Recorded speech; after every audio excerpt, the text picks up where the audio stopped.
¿Por qué es bueno cada tanto recordar, indagar? Porque acá el Señor tiene un propósito. Estas 7 iglesias fueron 7 iglesias literales, reales, existieron. Pero el propósito de los mensajes de las 7 iglesias no solamente fue para estas iglesias, sino fue para todas las iglesias de todas las épocas, por este en la cual entramos nosotros. Y lo interesante y es bueno, hermanos, ver cada una de ellas, es que el Señor mismo inspecciona su iglesia. Porque nosotros, aún mismo como creyentes, podemos tener una visión, un parámetro de lo que es la iglesia en la cual Dios no lo está teniendo. A vos te pueden preguntar, ¿cómo está tu iglesia? Mi iglesia está bien. ¿Por qué? Y porque hay hermanos, hay gente nueva que está viniendo, hay hermanos que están sirviendo, hay diferentes ministerios, y tenemos ese parámetro de como que la iglesia funcione y está bien. Lo que realmente importa es, ante los ojos de Dios, cómo está yendo esa iglesia. Y eso es lo que el propósito al cual acá el Señor Jesucristo le dio en el año 96, cuando fue revelado el Apocalipsis al apóstol Juan, su revelación, él dijo, escribe a estas iglesias. Y el Señor en cada iglesia, vamos a ver que hay un bosquejo natural, en cada una se repite, ya lo hemos estudiado, lo hemos visto, se repite la ciudad en la cual él está, la iglesia le escribe, el autor, quien escribe la carta, que es el Señor Jesucristo, la iglesia a la cual él se va a revelar y le va a escribir. Va a haber un elogio a una iglesia, o a diferentes iglesias, pero también va a haber un reproche a cada iglesia. Solamente a 2 el Señor no ha reprochado nada. ¿Qué significa? ¿Que esas iglesias serán perfectas? No hay iglesia perfecta. La iglesia perfecta, hermanos, va a ser la iglesia de cuando estemos en el cielo, donde va a haber un gran número de membresías, millones y millones de personas adorando al Señor. Pero la iglesia perfecta, como dice Efesios 5, va a ser, no hay iglesia perfecta en la tierra, ¿lo sabían? No hay iglesia perfecta. Sí hay iglesias sanas. Y hoy vamos a ver la iglesia de Tiatira. Hemos estudiado las 7, no vamos a agarrar el orden, vamos a ir dando junto con el pastor Adrián diferentes iglesias. Pero el propósito, hermanos, quiero que antes de empezar a hablar, no miremos la iglesia, sino que miremos nuestro propio corazón.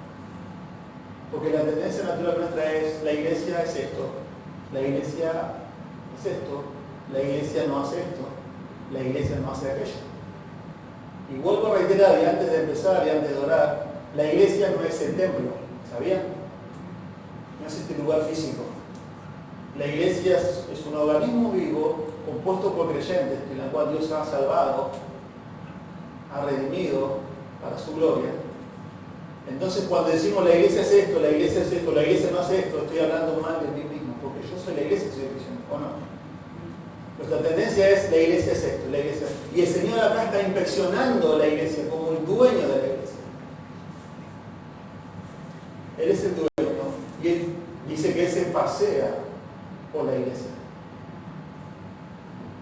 Bajo sus inspecciones, en la cual hoy tenemos mucho temor, y ver qué es lo que dice de cada una de las iglesias. Por eso hace unos años atrás, cuando fuimos de retiro a la costa, no sé cuántos años ya hace, los más viejitos se van a acordar, el tema del retiro fue este. Y yo me acuerdo el título y es ¿qué piensa Dios de mi iglesia? ¿Qué piensa Dios de tu iglesia? Si Dios hoy, por supuesto que Él está acá, pero entraría y diría, bueno, ¿cómo nos encontraría? Vamos a orar. Señor, gracias te damos por tu palabra. Queremos, Señor, que tu palabra hoy en nuestro corazón sea, Señor, un embudo. Que me hables a mí. Que no piense ni el que está atrás, ni el que está al costado. No quiero pensar tampoco en el liderazgo, sino a mí, Señor, como tú lo has hecho conmigo en la semana. La palabra, Señor, que tú hablas hoy es para mí. Y si hay cosas que cambiar, hay cosas que debo dejar, hay cosas que tú me vas a animar, Señor. Que tu palabra cumpla su propósito. Te lo pedimos en el nombre de Jesús. Amén. Vamos al texto, versículo 18 al versículo 29, capítulo 2. La iglesia es la iglesia Tiatira. ¿Sí? Y yo le puse como título Tiatira, la iglesia fiel. Porque era una iglesia fiel, vamos a ver. Pero que toleraba el pecado. La iglesia fiel, pero tolerante al pecado. Y la idea principal, hermanos, de estos textos que vamos a ver hoy, la idea principal es poder resumir en una frase lo que Dios nos quiere decir en estos textos, es que podemos amar a Dios, servirle de todo corazón, pero ser tolerantes con lo que Dios no es tolerante, que es el pecado. Y Dios, en cuanto a eso, nos insta a un arrepentimiento genuino.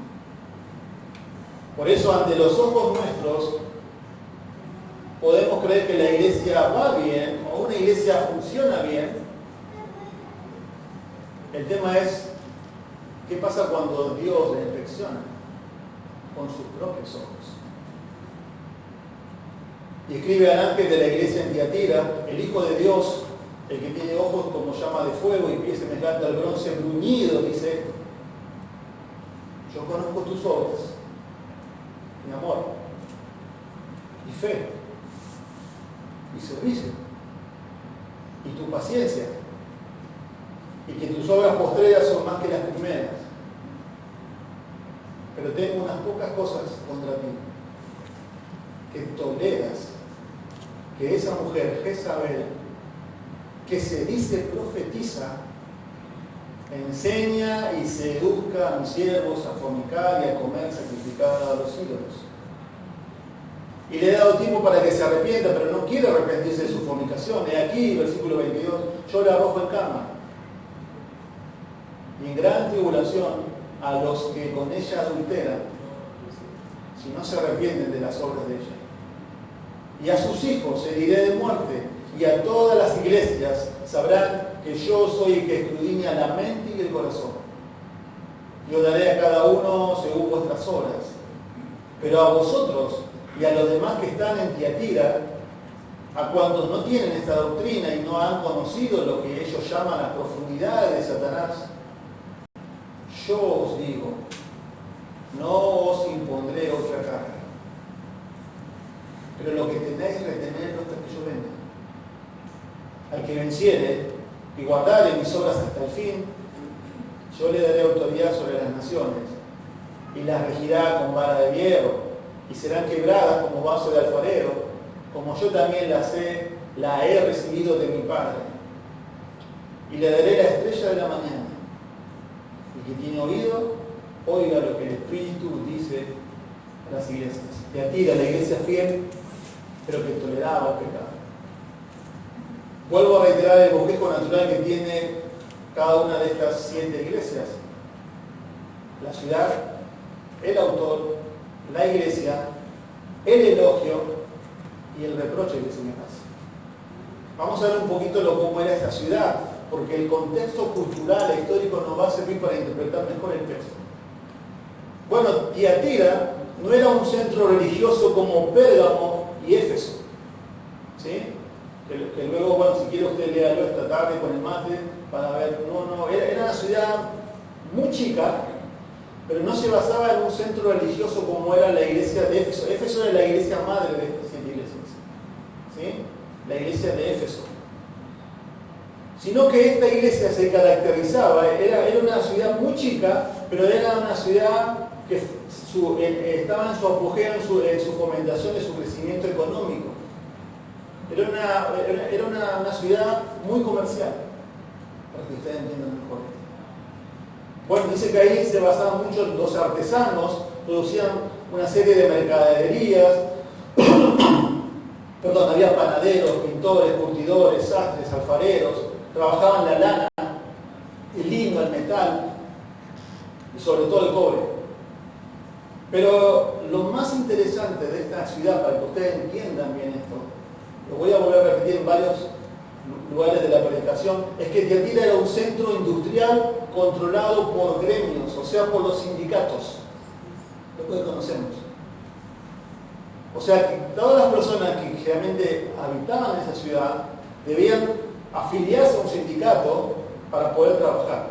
Pero esos sindicatos no son como los sindicatos que nosotros tenemos hoy en día o en la mente. Esos sindicatos honraban a los dioses paganos, a Apolo y a Artemisa. ¿Se entiende? Entonces cuando se juntaban, rendían culto a los dioses paganos, a Apolo y a Artemisa. Los miembros, escuchen bien esto, del gremio tenían la obligación de asistir a las festividades en honor a esos dioses, a comer en sus templos y a entregarse a todo tipo de promiscuidad y actividad sexual. ¿Se entiende? Eso es lo que pasaba en esta ciudad. Imagínense esta iglesia en medio de esa ciudad y cristianos viviendo en esa ciudad. Si ellos querían trabajar, debían pertenecer a un gremio, a un sindicato. Y era obligación participar en la fiesta de estos sindicatos, que adoraban a dioses paganos. Prácticamente, si no participabas de ningún sindicato, estabas excluido, no tenías trabajo y estabas destinado a la pobreza total. Ese era el contexto en el cual esta iglesia tenía, Dios había colocado ahí, un testimonio. ¿Sí? Lidia, la vendedora de púrpura, ¿se acuerdan? Que Dios abre el corazón en Hechos 16, que fue por un viaje a Filipos, era de esta ciudad, de Tiatira. Por eso era vendedora de púrpura, era una comerciante. Dios quiso soberanamente que ella estuviera ahí y el texto dice que Dios le abrió el corazón y creyó en el Señor. Pero miren ahí, vamos a ver el autor. ¿Quién es el autor de esta carta? Versículo 18, por favor. Y escribe al ángel de la iglesia en Tiatira, el Hijo de Dios, que tiene ojos como llama de fuego y pies semejantes al bronce bruñido, dice esto. Bien, el autor de la carta, el autor de las 7 cartas, es el Señor Jesucristo. Es el mismo y el mismísimo Señor Jesucristo. El ángel que dice, van a ver siempre a las 7 iglesias, siempre dice lo mismo, y escribe al ángel. Bueno, el ángel es el mensajero. O sea que el Señor está escribiendo ahí, podemos decir, al liderazgo de la iglesia, al pastor de la iglesia. Nada más y nada menos. No es a un ángel, a un ser angelical, sino al pastor. Escribe al ángel de la iglesia en Tiatira. Y él, en todas las cartas, hermano, va a dar una descripción de su atributo, de su personalidad. Y escuchen bien esto, cada atributo que el Señor da en cada iglesia tiene que ver con lo que la iglesia está pasando, no es casualidad. Y acá en esta iglesia dice, el Señor se presenta como el Hijo de Dios, miren el versículo 18, el que tiene ojos como llamas de fuego y pies semejantes al bronce bruñido. Si usted lee Apocalipsis capítulo 1, va a ver que el Señor se presenta con estas mismas características que presenta a cada una de las iglesias a Juan en la isla de Patmos. Y ahí cuando Juan dice como que caí como muerto. Pero miren ahí, él se presenta como el Hijo de Dios, expresando su atributo de divinidad. Es interesante que en el Apocalipsis es la única vez que aparece la frase Hijo de Dios. El título que el Señor más usó a lo largo de su vida terrenal fue el Hijo del Hombre, mostrando su connotación de apego con la humanidad, con su sacrificio, con su humildad.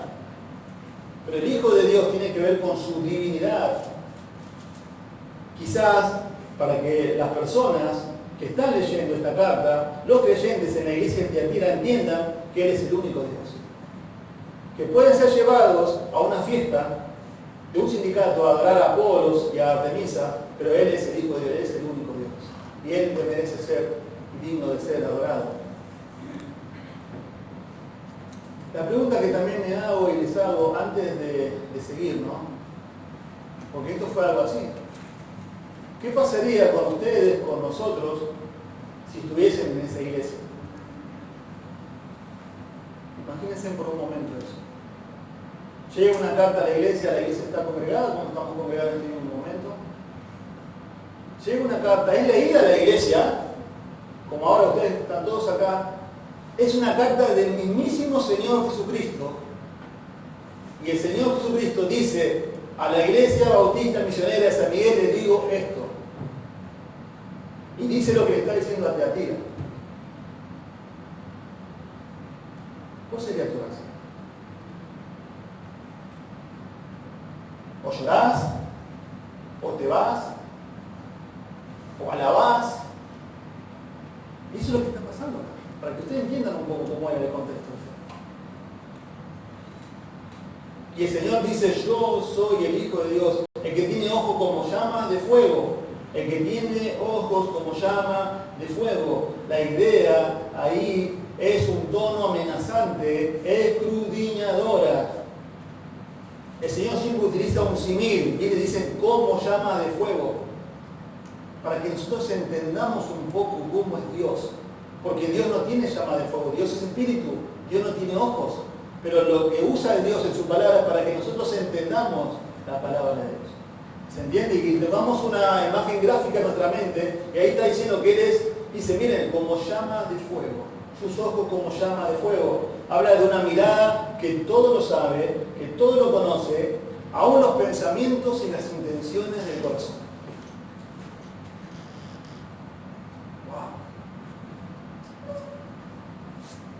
Porque ante la vista de la iglesia, todo parece que puede andar bien. Pero ante la mirada escudriñadora de Dios, que no solamente ve lo que haces, sino lo que estás pensando y la intención de por qué lo estás haciendo, nada está.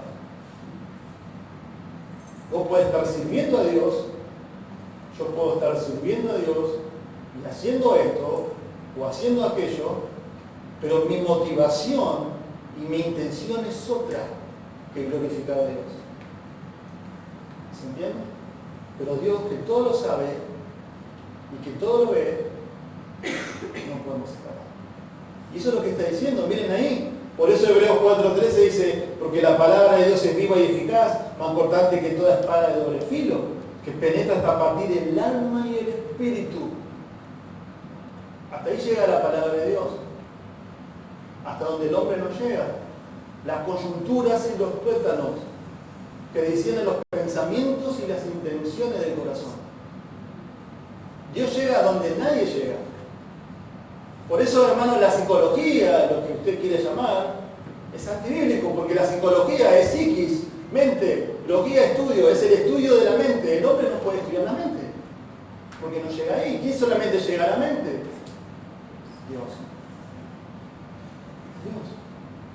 Y ese Dios está diciendo, el único Dios es el Hijo de Dios, que tiene ojos como llama de fuego, y miren el versículo 18, como pies de bronce bruñido. Está hablando lo que es su pureza y su santidad para pisotear el pecado. Los reyes en esos tiempos se sentaban en tronos altos. Y todos sus súbditos siempre estaban debajo de su trono.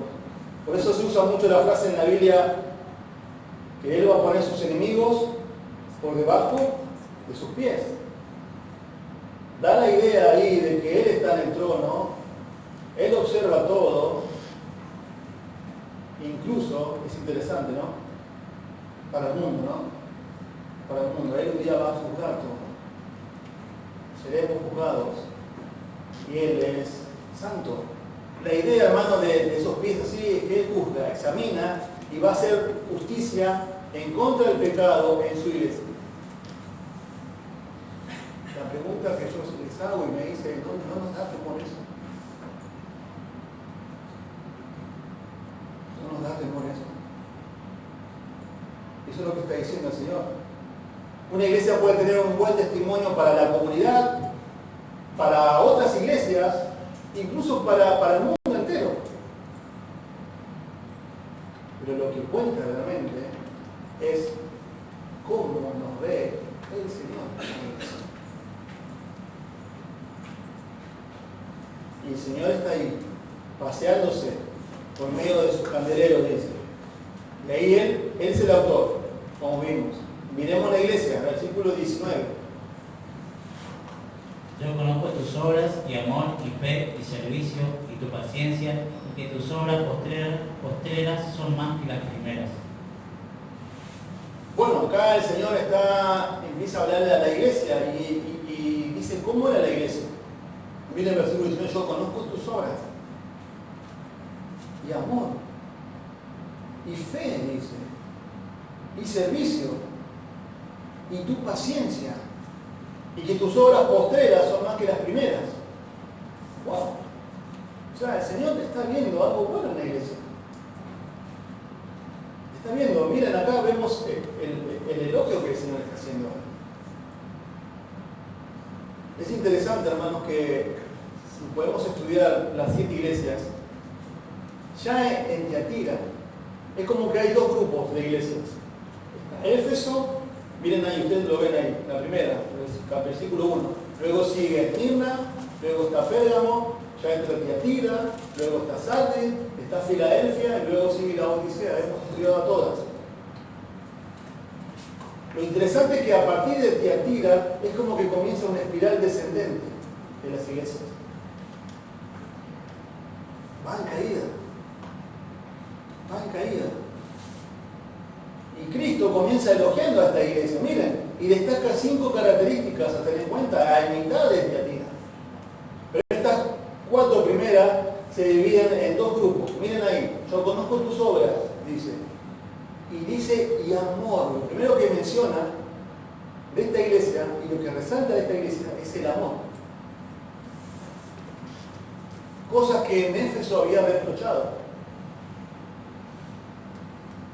Tienen buena doctrina, sacaron a los nicolaitas, han trabajado arduamente por mi nombre, pero tiene una cosa contra ti, le dice Éfeso, que has dejado tu primer amor.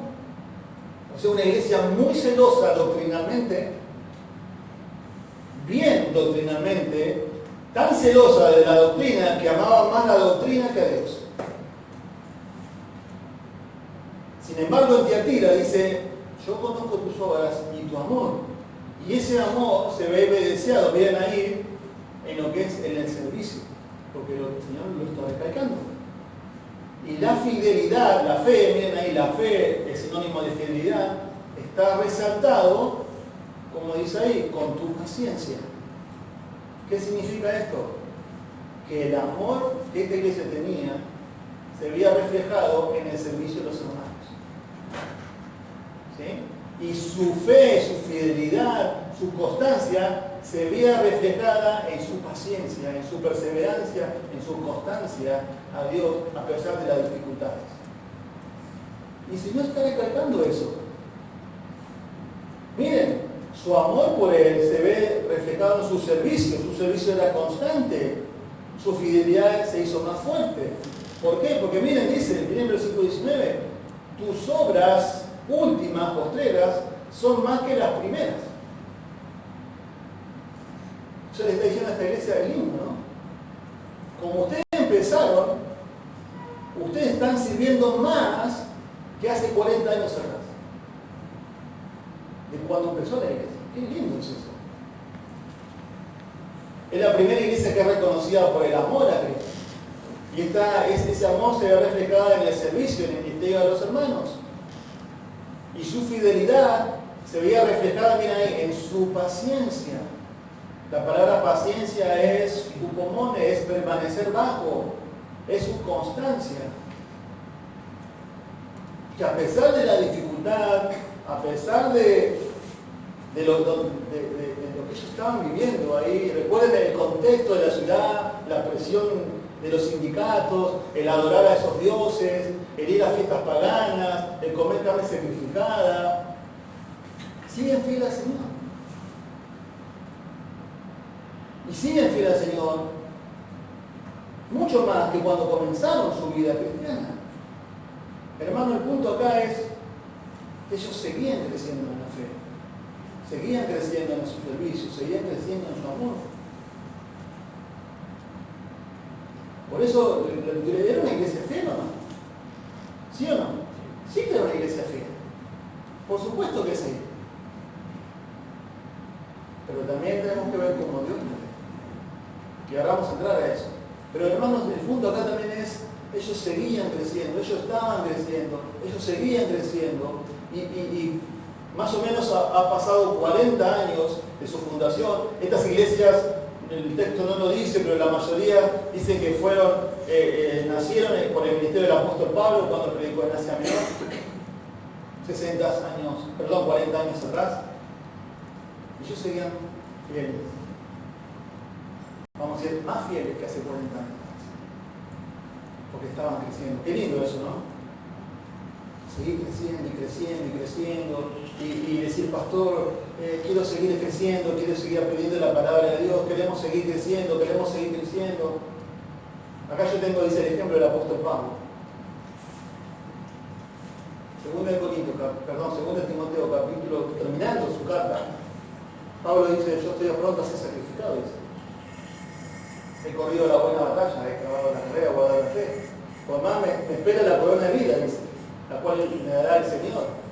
No solamente a mí, sino a los que aman su venida. Y le dice a Timoteo, procura venir pronto a verme, le dice. Pero ¿sabe lo que le pide Timoteo cuando sabiendo que era un condenado a muerte? Timoteo, tráeme. ¿Sabe lo que le pide? Tráeme el capote. Hace frío, estoy preso. El capote era una manta larga que servía como no solamente de frazada, sino de abrigo y mucho más. Pero también tráeme los pergaminos.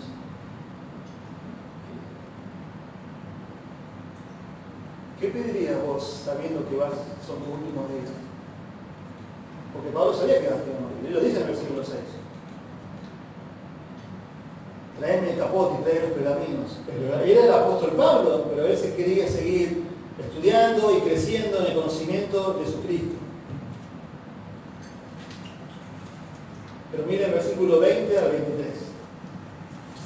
Vimos la ciudad, vimos la iglesia, vimos el elogio, era una buena iglesia, amaban al Señor, servían al Señor, eran constantes, eran fieles, estaban permaneciendo debajo de esa presión que tenían en esa ciudad, pero ahora viene la noche. Versículo 20 al 23.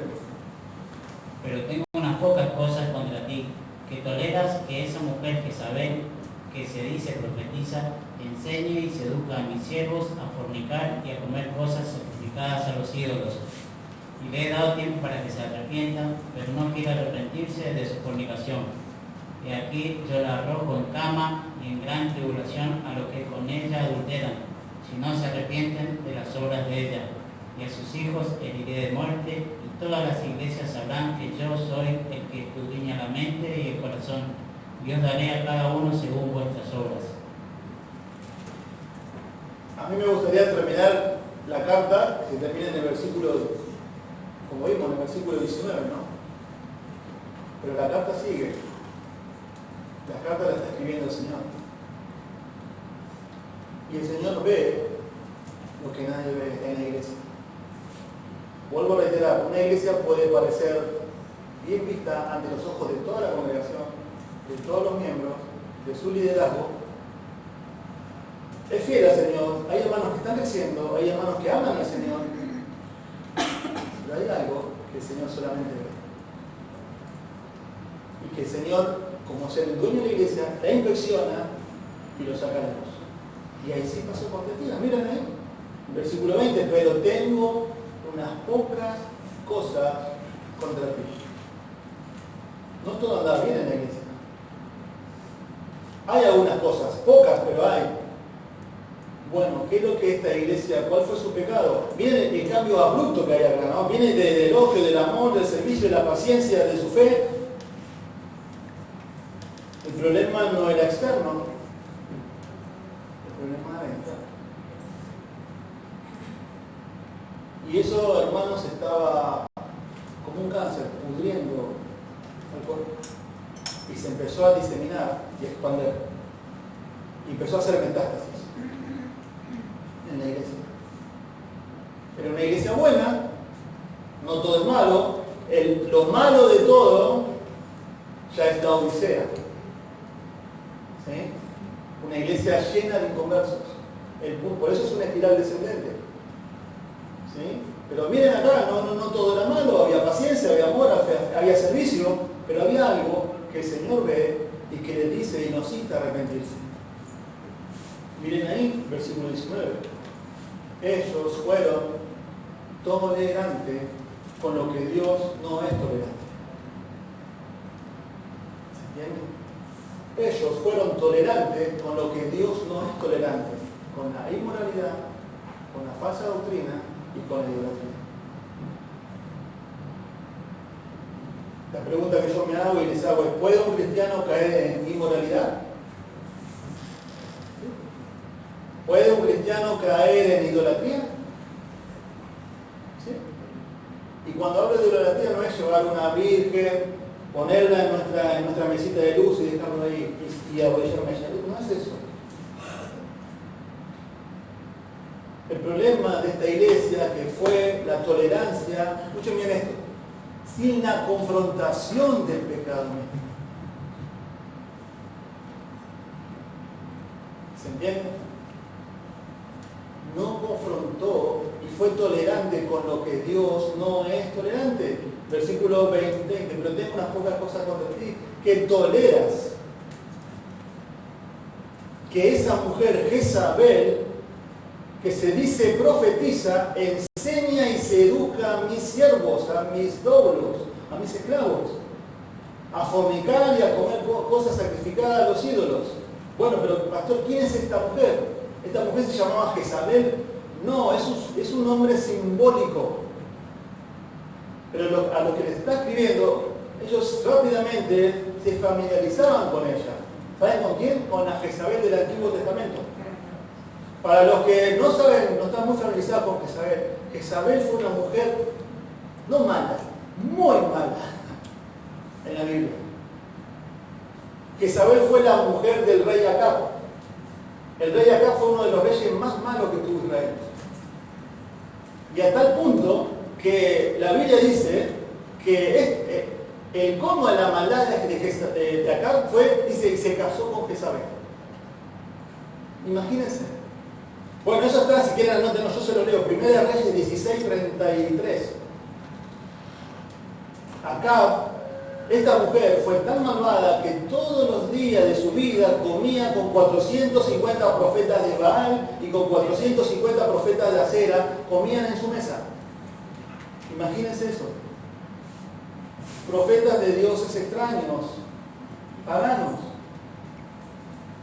Primera Reyes 16:25 dice: ciertamente no hubo ninguno como Acab que se vendiera para hacer lo malo ante los ojos del Señor, porque Jezabel, su mujer, lo había incitado. Su conducta fue muy abominable, pues fue tras los ídolos conforme a todo lo que habían hecho los amorreos, a los que el Señor había echado delante de los hijos de Israel. Esta mujer, muy astuta, controlaba a Acab y lo incitó a hacer lo malo ante los ojos de Dios. Y Israel fue tras dioses ajenos. Por supuesto que Acab era responsable, él era el rey. Muy mala, muy mala. Entonces este nombre, miren ahí, versículo 20, Jezabel, es un nombre figurativo, no se llamaba Jezabel. Lo que sí podemos decir es que dentro de esa congregación había una mujer muy influyente, pero también muy perversa. Y miren lo que hacía, que se dice profetiza. El engaño, hermano, no viene, pasa una persona y dice: yo acá soy profetisa de... No, cuéntame encubiertamente. Y si dice ser profetisa es porque generalmente quizás decía alguna profetisa, una falsa profecía de Dios, de las cuales no era. Y no solamente eso, sino que enseña y seduce a mis siervos. La idea ahí es que esta mujer tomó puestos de autoridad, de enseñanza en la iglesia. Porque enseña y seduce, dice. A mis siervos, a mis doulos.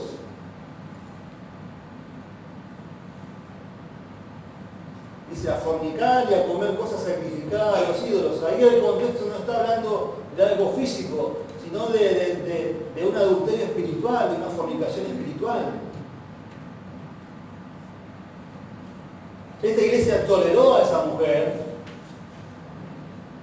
y esta iglesia, hermanos, como dicen, miren, permitió que esa mujer ejerza una total autoridad un total, sí, autoridad, o mismo en el ministerio de enseñanza.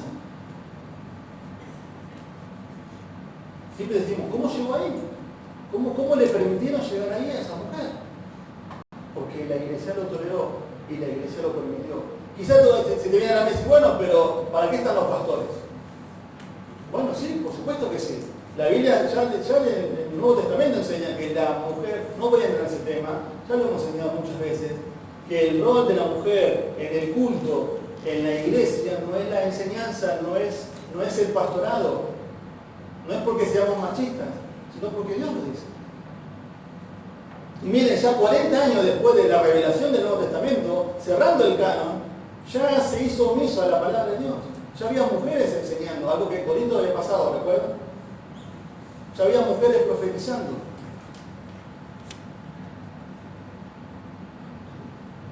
Engañando. Hermanos, como iglesia nos debemos examinar y debemos tener en cuenta la anatomía del pecado, la fisionomía del pecado. ¿Cómo funciona el pecado? Yo creo que muchas veces menospreciamos esa enseñanza. Vuelvo a reiterar, el pecado es como un cáncer. Comienza con algo muy pequeño, toma un pequeño órgano y luego se disemina y se hace una metástasis, y cuando ya hay metástasis ya no lo puedes parar más. El pecado hace eso, ¿sabe por qué? Porque nos ciega.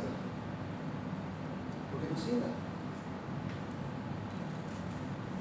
Ella enseñaba, y acá con el contexto, hermano, esta mujer enseñaba, miren lo que ella enseñaba. Esto fue quizás la cuna, o tomó la enseñanza que había en el Nuevo Testamento del gnosticismo. ¿Escucharon una vez esa palabra? Era un movimiento del gnosticismo. Que muchas iglesias del Antiguo Testamento lucharon contra eso. ¿Saben lo que significa el gnosticismo? Ellos enseñaban y decían que el cuerpo y el espíritu no se mezclan. Entonces vos con tu cuerpo haces todo lo que vos querés, cualquier tipo de placer. Total no va a afectar a tu vida espiritual. ¿Entiendes? Eso era la enseñanza que luchaba la iglesia del Nuevo Testamento.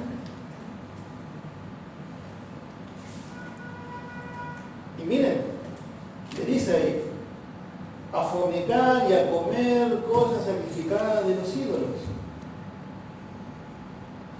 Vos podés ir al sindicato, andá a esas fiestas, no pierdas tu trabajo. Y total eso no te va a afectar. Andá, comé con ellos, comé la carne sacrificada a los ídolos, tenés todo tipo de inmoralidad sexual. Total, la carne no afecta al espíritu. ¿Lo puedo hacer? Sí, hacelo.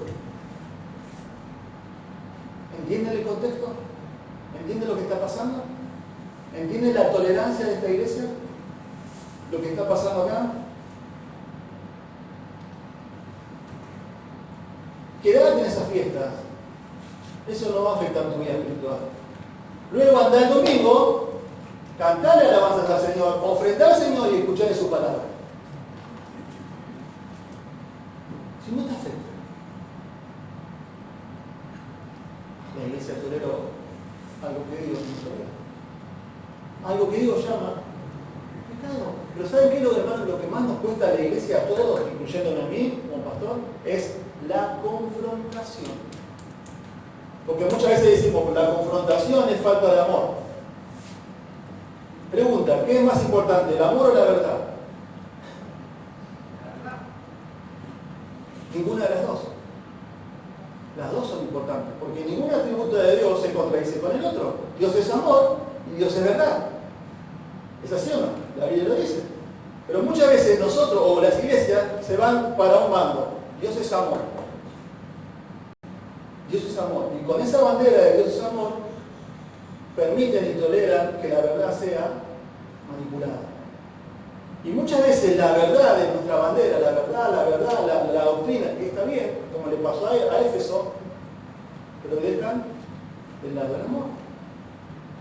Y muchas veces no entendemos que Dios nos enseña su verdad porque nos ama.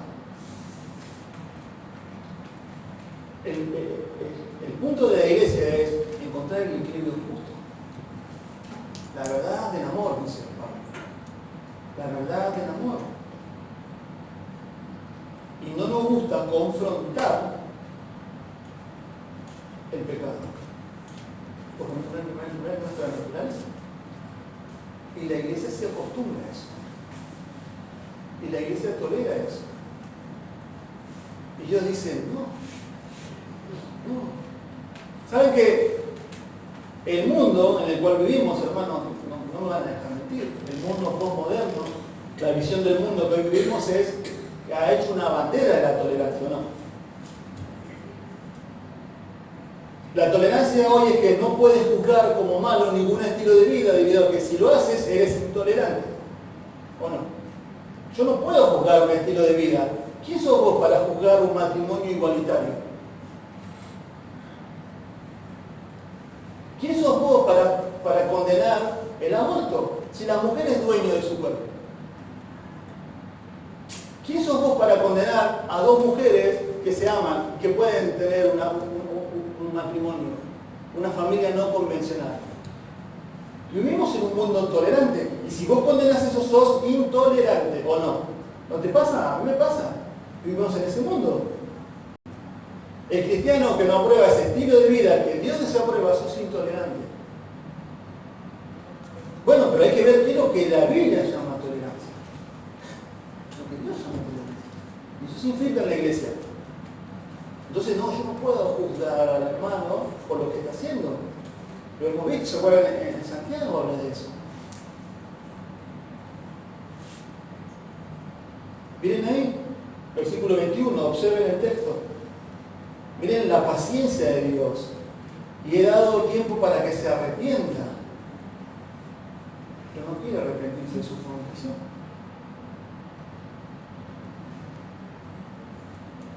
Y una de las cosas que hemos aprendido y que la palabra nos enseña es que Dios, muchas veces, antes de disciplinarnos, trata con nosotros. Como vos tratas con tu hijo, deja eso. Y el chico sigue ahí. Deja eso. Y vos ya vas agarrando la jota, ¿viste? Y el nene va dejando la cosa. Y Dios hace lo mismo, pero no porque Dios es permisivo, porque Dios es paciente. Él, hermanos, vez tras vez nos susurra y nos advierte, y aún mismo lo hace con el incrédulo. ¿Sabían eso? Le da tiempo para que se arrepienta, en su paciencia, en su amor, en su misericordia. Lo ha hecho con Noé, ¿o no? Dice que la maldad que necesaria era grande en extremo, y le dice a Noé, predicaba, fue pregonero de justicia, y Noé predicaba y hacía un arca, y Noé predicaba, y Noé armó el arca, y ¿qué decía? Va a llover, arrepiéntanse, va a llover. Y Noé tuvo 120 años predicando. ¿Y qué pasó?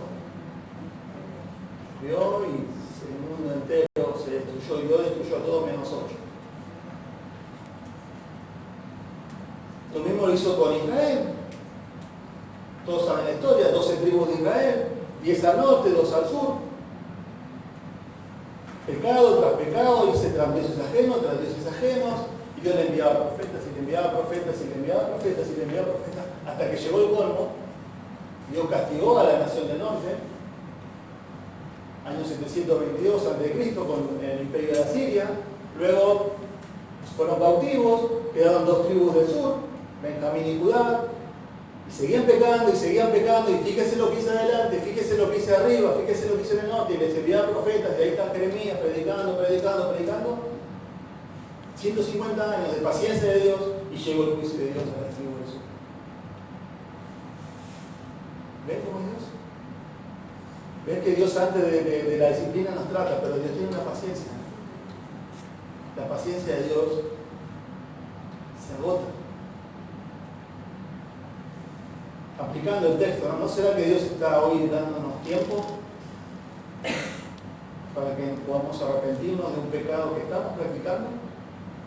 Puede ser la inmoralidad, puede ser pecado de adulterio, puede ser pecado de chisme, puede ser orgullo, puede ser la vanagloria, como vimos ahí, ver las intenciones del corazón. Yo estoy haciendo la cosa para la iglesia y está bien, pero Dios solamente ve mi motivación. Si es para la gloria de Dios o porque estoy buscando otra cosa.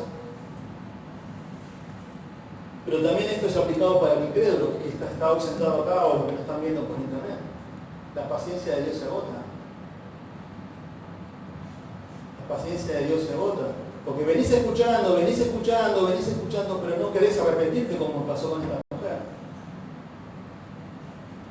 Y como vimos el domingo pasado en Santiago, la vida es breve y Dios dice basta y viene a pedir tu vida. Y si no te arrepentís de tus pecados y no confías en Cristo como el Señor y dueño de tu vida, porque amás más el pecado que a Dios, la Biblia dice que vas a un infierno merecedor y seguro.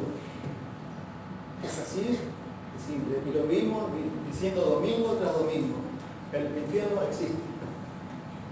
Y Dios comete su juicio. Mira el versículo 22, y aquí yo la arrojo en cama y en gran tribulación a los que con ella adulteran. Si no se arrepienten de las obras de ellos. Esto es juicio. Habla de cama debido a su pecado y a su falta de arrepentimiento. Dios, escúchenme esto, Dios decidió dar un juicio irrevocable. Lo dice, mira el versículo 22, 21. 22, yo la arrojo en cama y en gran tribulación a los que con ella adulteran. Con esta mujer, porque tenía seguidores, si no se arrepienten de las obras, ¿vieron? Si no se arrepienten.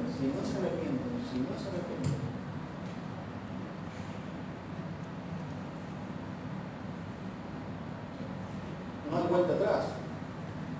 Es una cama de dolor, es una cama de enfermedad, es una cama de muerte.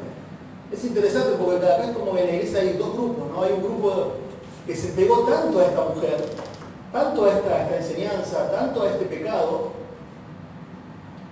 que Dios los llama a que dejen eso. Porque Dios al que ama disciplina. Y si nos vamos del camino de Dios, Dios usa un montón de circunstancias, un montón de factores para traernos de vuelta al redil. Y muchas veces las circunstancias que Dios usa, los motivos que Dios usa, son tribulaciones y consecuencias de pecado. Pero volvemos al redil. La persona que sigue en eso y no se arrepiente, da inicio que nunca creyó. Como lo vimos viendo en Santiago, como lo vimos en Apocalipsis, como lo vimos en todas las cartas.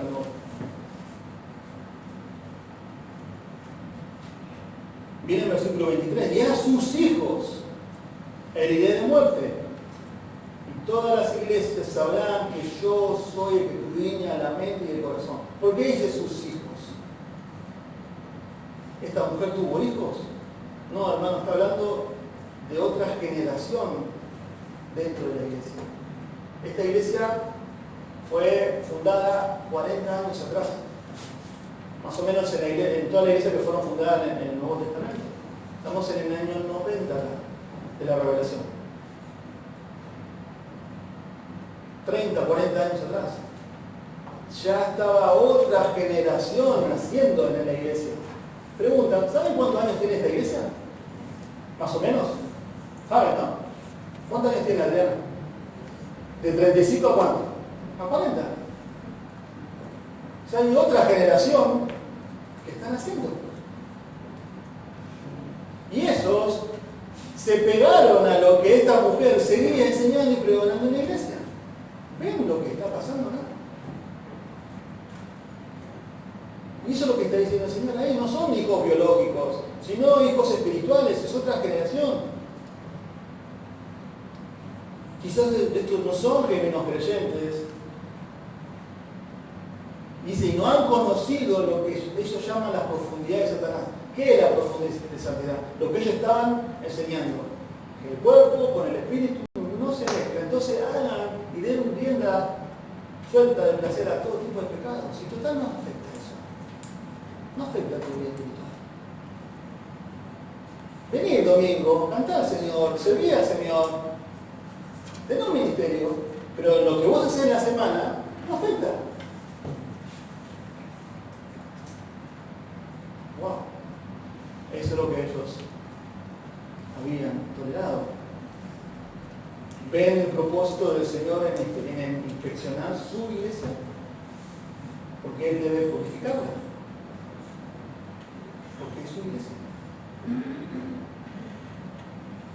Y Él dice, miren ahí, versículo 23, terminando. Él escudriña la mente y el corazón y daré a cada uno según vuestras obras. ¿Por qué dice vuestras obras? Porque las obras que ellos estaban revelando muestre la condición de su corazón,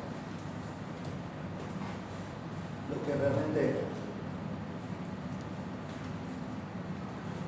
Sí, pastor, pero todos los que están en la iglesia son creyentes. Las obras, los frutos, tu estilo de vida, no solamente acá, después de irte, revela lo que somos para Dios. Revela si sos buen árbol o si sos mal árbol. No somos salvos por las obras, pero como estamos viendo en Santiago, muéstrame tu fe por mis obras. Tú dices que tienes fe, muéstrame tus obras. Lo hemos estudiado. Pero miren el versículo 24, acá hay otro grupo, parece, de la iglesia. Precioso, lindo, ¿no? Pero, versículo 24, por favor, Juan. Pero vosotros y a los demás que están en Tiatira, a cuantos no tienen esa doctrina y no han conocido lo que ellos llaman las profundidades de Satanás, yo os digo, no os impondré otra carga. ¿Vieron? Hay un grupo que estaba tan apegado a este pecado y seguía la enseñanza de esta mujer, su doctrina, las profundidades de Satanás, el gnosticismo, el cuerpo y el espíritu no se mezclan, da rienda suelta a tu placer, comamos, vivamos y mañana moriremos, no afecta a tu vida espiritual. Pero hay otro grupo, miren el versículo 24, a ustedes le dice el Señor, a los demás que están en Tiatira, a cuando no tienen esa doctrina y no han conocido a lo que ellos llaman las profundidades de Satanás, yo os digo, no os impondré esta carga. Acá hay otro grupo, en el grupo fiel, un remanente de los que perseveran y siguen a Cristo a pesar de las situaciones que están viviendo, sean buenas o sean malas. No consistieron en aprobar el engaño de esta mujer. Y ahí está, el Señor le dice, permanezcan, sigan fieles. Como que la iglesia está dividida ahí, ¿no?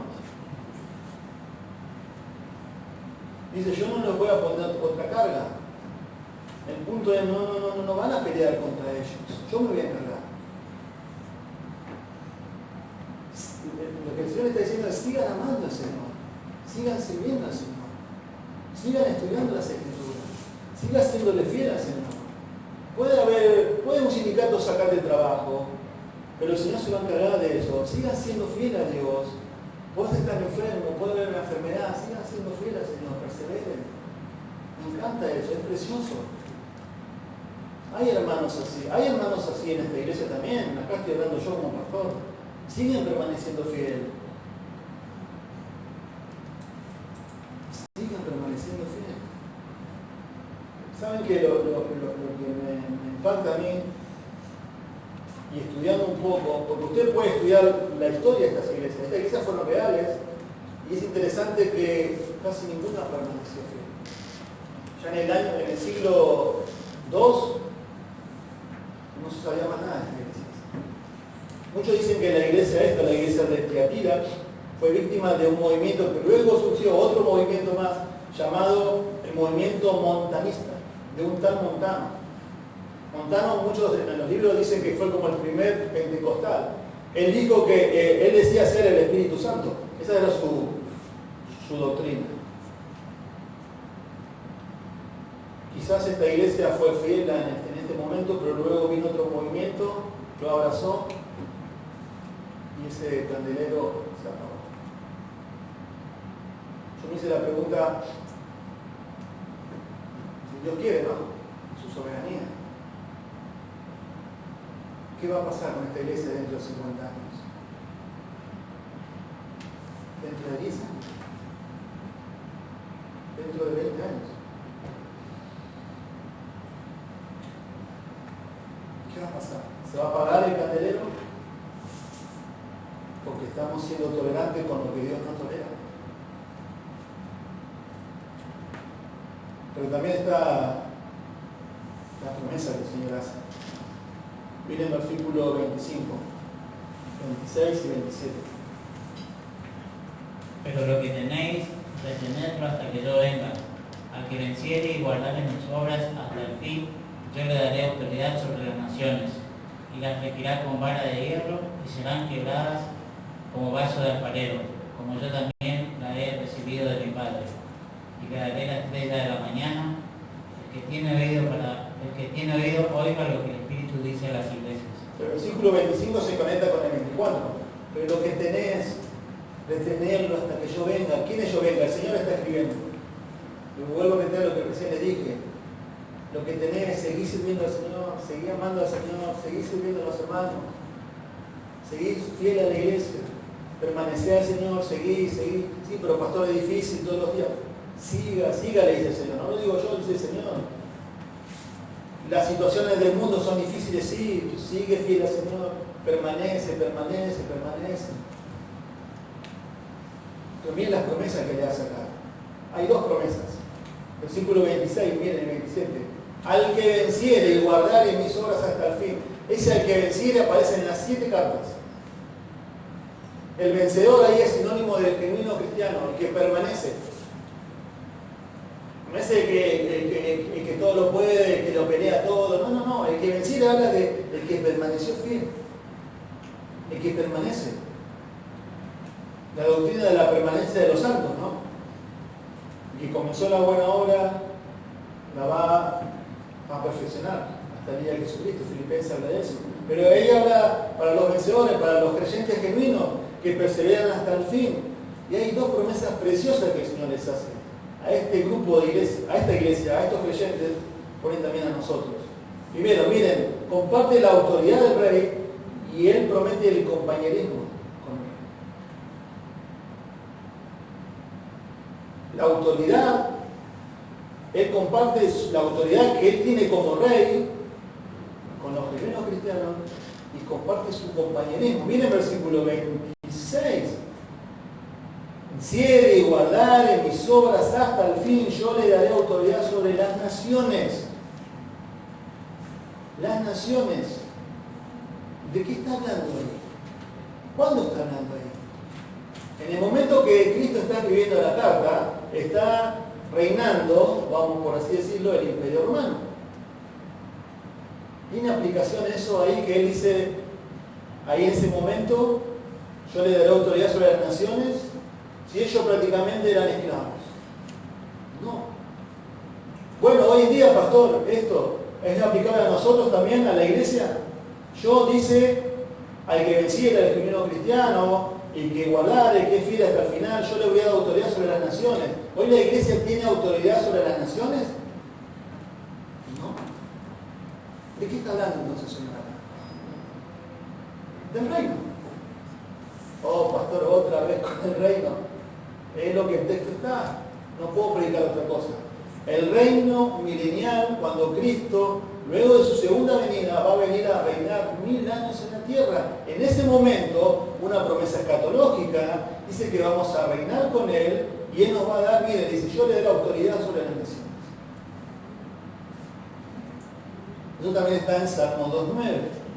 La idea es que vamos a compartir, Él nos da de su autoridad a nosotros y Él va a regir, Él va a gobernar, Él va a reinar. 1000 años, con justicia. Es una promesa de autoridad, pero también Cristo comparte esa autoridad con los creyentes en el reino milenial. Hoy el mundo oprime a los fieles, pero llegará un día en que los justos gobernarán y darán juicio a este mundo con Cristo. Él comparte esa autoridad con nosotros. Todo lo que el Padre me dio, dijo Él, yo se lo doy a ustedes. La idea es que nosotros somos coherederos con Cristo. Pero no solamente eso, miren el versículo 28, el compañerismo con el Rey. Y le daré la estrella de la mañana. ¿Qué es eso? ¿Qué es? La estrella de la mañana. Acompáñenme ahí para finalizar Apocalipsis 22:16. Ahí dice qué es la estrella de la mañana. Terminando la revelación del canon del Nuevo Testamento,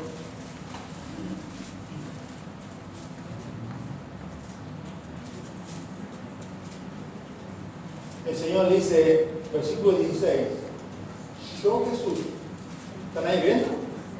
Yo Jesús, he enviado mi ángel para dar testimonio de estas cosas a las iglesias. Yo soy la raíz y el linaje de Rabí. ¿Quién está hablando? Jesús. ¿Quién es él? La raíz y el linaje de David. ¿Y qué más? La estrella resplandeciente de la mañana. Es la estrella más brillante que anuncia la llegada del día. Yo soy la estrella de la mañana. Eso es lo que está diciendo. Y yo, miren lo que dice el versículo 21, yo le daré la estrella de la mañana. ¿A quiénes? A los creyentes. La idea ahí es compañerismo total con Cristo. Compañerismo total con Cristo. Aunque es escatológico, es Cristo en toda su plenitud gloriosa. Pero aún hoy es aplicable para nosotros, ¿no? La idea es que Cristo lo es todo para el creyente. Porque Pablo dijo en el Nuevo Testamento, en Cristo estás completo. La pregunta es, ¿realmente el compañerismo de Cristo diario con vos es completo en tu vida? Terminando con una pregunta, conclusión de aplicación, ¿no? Como comencé, ¿cómo ves a tu iglesia hoy? Puedes decir, bueno, es la iglesia, yo soy la iglesia. Siempre está, pero la iglesia no evangeliza, la iglesia no visita, la iglesia no llama, la iglesia esto, y puede ser que es verdad. La pregunta que yo siempre hago y pregunto es, ¿vos lo estás haciendo? ¿Estás llamando a alguien? ¿Estás visitando a alguien? ¿Estás predicando el evangelio a alguien? Vieron que siempre la tendencia nuestra es el otro. Dios me está hablando a mí. ¿Cómo ves a tu iglesia hoy?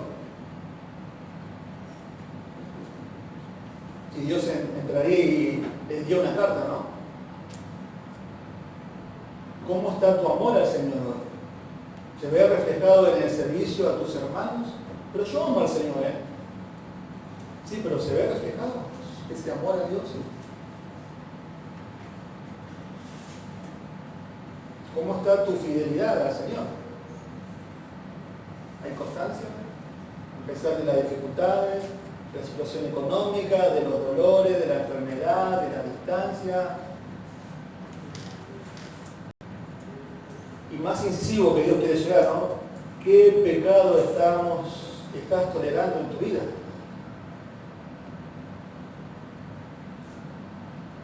Toleramos. No nos vemos tan mal, pero Dios lo aborrece, Dios va a traer juicio. Si hay eso, la Biblia dice que debemos confesar, no solamente confesar, sino que alejamos ese pecado. Porque Dios va a traer juicio. Y si todavía no te has arrepentido de tus pecados, al incrédulo le hablo, ¿no? Es que Dios te da tiempo. Pero la paciencia de Dios tiene un límite. Porque la Biblia dice que hoy es el día de salvación. Hoy. Porque como vimos el domingo pasado, no sabes lo que va a ser el día de mañana.